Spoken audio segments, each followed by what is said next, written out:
Televisión Nacional, imagen de lo nuestro.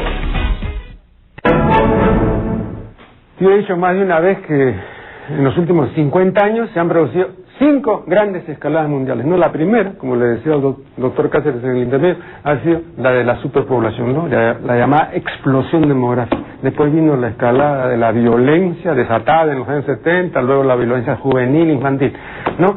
Luego la escalada de la droga y el narcotráfico, después la escalada de la destrucción ecológica, la deforestación, la desertificación, la capa de ozono, no, la contaminación oceánica, en fin, todo lo que usted sabe, no, la lluvia ácida.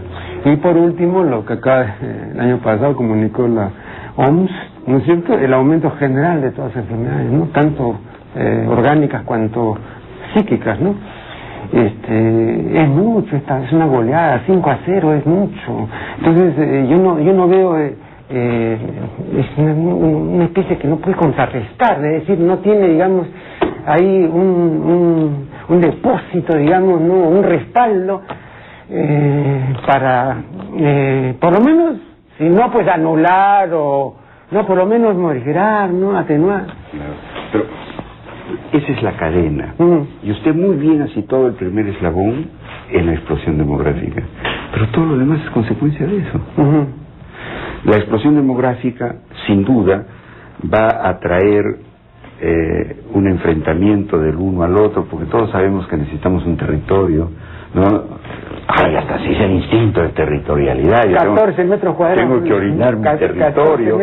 Pero cuando alguien viene y lo invade, entonces aparece la violencia. Y la violencia está en función también de la competencia por adquirir alimentación, todos los recursos que uno tiene. La explosión demográfica, lógico, da decepciones cuando no puedo conseguir mi territorio, no puedo conseguir lo que yo necesito. Entonces, ¿cómo me fugo? ¿Cómo me evado? Entonces utilizo las drogas. Y hay la gente que está interesada en ayudarme para solucionar mi problema existencial. Entonces, esa explosión demográfica que no me da los recursos necesarios y que no me permite la fuga y la evasión y que nadie me educa para yo desarrollar dentro de mí los elementos, no solo preventivos, sino terapéuticos de esta tremenda carencia y angustia. Entonces, ¿qué hago? Entro a robar, entro a asaltar, entro a matar. Y finalmente... Oiga, perdón, pero hay una observación, y en este caso habría que puntualizar. Esta es la única especie, la única, que atenta contra su hábitat, contra su medio ambiente. Ninguna especie, eso es demencial. No, sí, claro. Eso es completamente demencial. Entonces, ¿cómo explica usted destruir, digamos, la ecología? Eso es demencial. Eso ya no creo que tenga que ver mucho la superpoblación, porque... Pero yo recurro a algunos paradigmas, ¿no? Digamos, para no ser extensas las citas, José María Arguedas, que un 2 de diciembre terminó muriéndose y un 28 de noviembre terminó disparándose 2 balazos. Llega un momento en que la muerte es también una solución. Y entonces, vista en esa perspectiva, para hablar con términos guachafos, consciente o inconscientemente, la gente busca su propia destrucción para no sufrir. Bueno, pero con ese criterio entonces sería válida pues esta definición que se dio, me parece muy acertada de la guerra, ¿no? La guerra es el remedio para las cosas que no tienen remedio. Es igual aquí, ¿no es cierto? Sí, pues. ¿Sí? O sea, que llegar ya a ese punto terminal. Digamos la eutanasia. Las medidas para no sufrir. Pero esa sería una perspectiva y un mensaje no solo lastimero, sino demasiado negativo.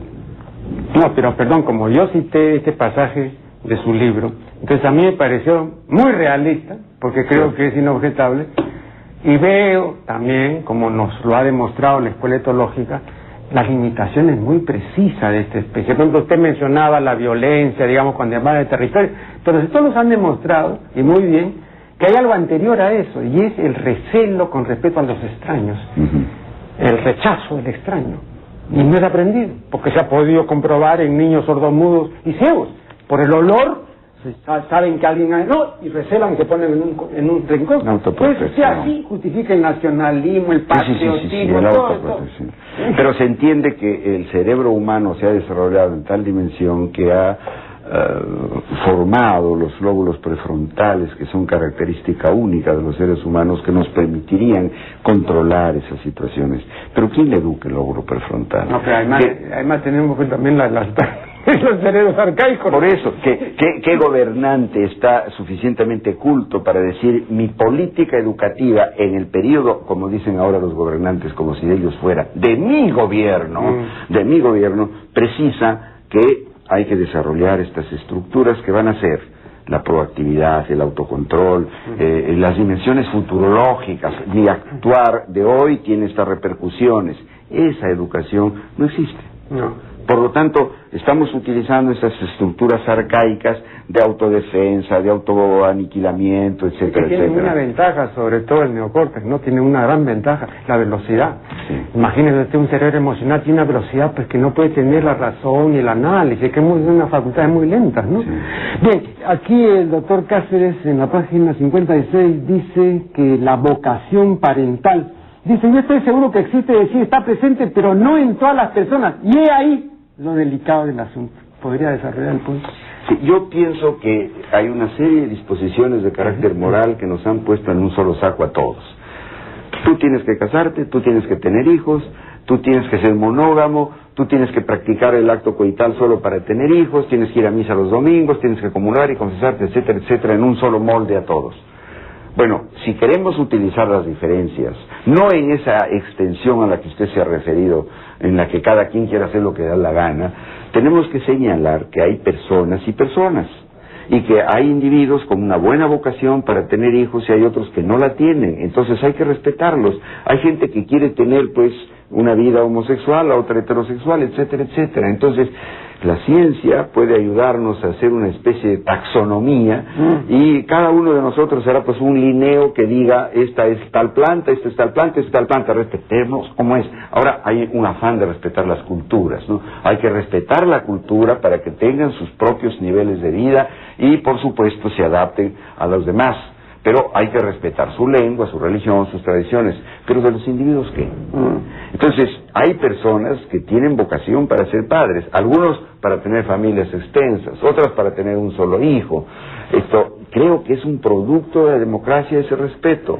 Usted no quiere tener vocación parental porque no la tiene o no la han enseñado o no le da la gana de tenerla, pues no tenga hijos.